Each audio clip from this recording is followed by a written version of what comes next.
Hai guys, jumpa lagi bersama saya Bang Yusuf.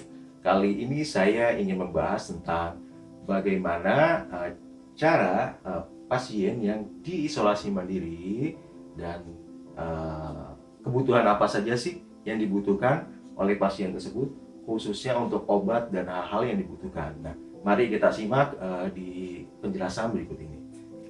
Oke, pertama, ketika saya mendapatkan hasil yang positif dari dokter, saya diberikan yang namanya vitamin ya. Vitamin ini ada dua guys. Jadi pertama adalah vitamin C, yaitu Zegavit ya. Zegavit ini bentuknya Zegavit. Terus yang kedua adalah vitamin D, yaitu Prof D3 1000. Nah, jadi vitamin C ini diminum sehari 1 kali, dan vitamin D ini diminum 2 kali sehari maksud saya. Jadi dalam 1 hari kita minum dua kali ini. Selain itu untuk mendapatkan vitamin D biasanya kita juga melakukan dengan cara berjemur ya. Berjemur di bawah terik sinar matahari dari jam 8 sampai dengan jam 10. Nah, karena kondisinya atau gejalanya yaitu gua sering lemes, dan kemudian gua terkadang mual, dan tiba-tiba kadang suka kelengan atau pusing. Nah, gue dikasih obat tuh. Dikasih obat, ada antibiotik juga. Sini ada antibiotik juga nih guys. Ya.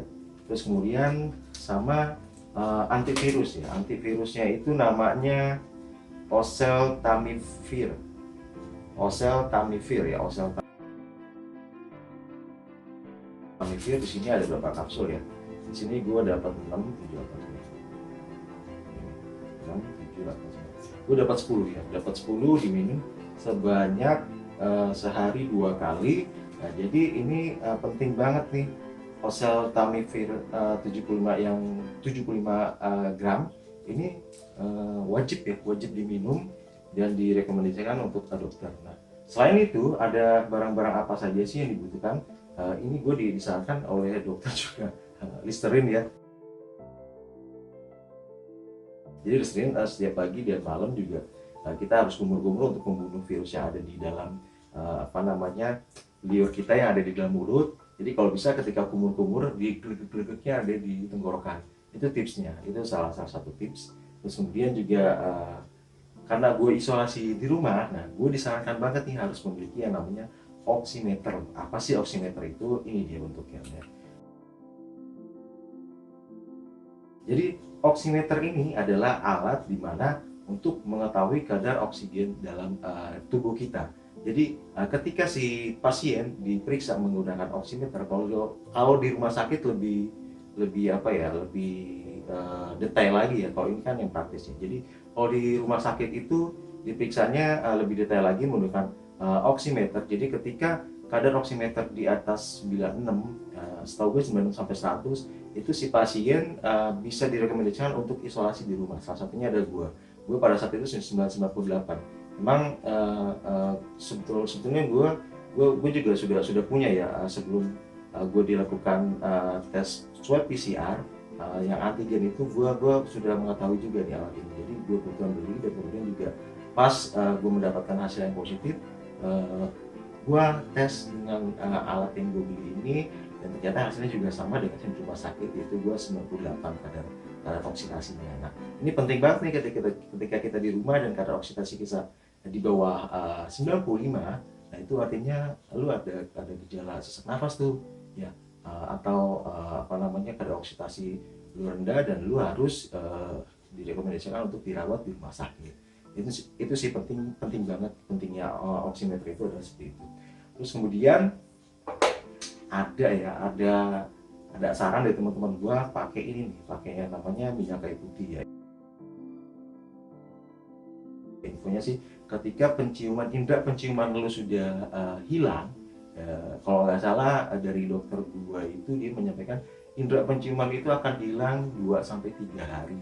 Cobalah untuk hidup sehat, artinya tidak minum minuman dingin, minum ya pakai air biasa aja ya, jadi supaya lu tidak pilek tuh di apa namanya, di hidung lu. Nah caranya adalah dengan ini nih, ada yang dia dicelupkan ke dalam air, kemudian lu dihandukin ditutup, jadi supaya uapnya terhirup oleh hidung.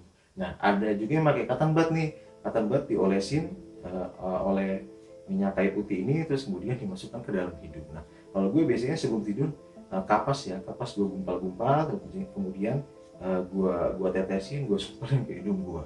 Ya alhamdulillah sih, dari awalnya sudah tidak bisa mencium lagi, kemudian ya ada perubahan lah ya, entah itu berfungsi banget atau tidak. Nah kemudian yang berikutnya adalah gue sedia madu juga. Madu kan untuk madu kurma, ini sari kurma, madu sari kurma. Jadi sangat berguna sekali untuk mengisi tenaga kita ketika lu sedang ngedrop. Karena dari dokter yang menangani gua, memang kalau COVID itu gejala yang paling wajar dan umum itu adalah lemas, tiba-tiba lemas, dia lu pusing ya, bahkan bisa sampai mual-mual, itu sudah biasa. Nah pengalaman gua selama gua di rumah, ketika gua telat makan dikit, gua udah langsung pusing tuh, udah goyang, terus kemudian mual banget, dan gua nggak bisa duduk lama-lama, itu tidak bisa, gua harus tiduran.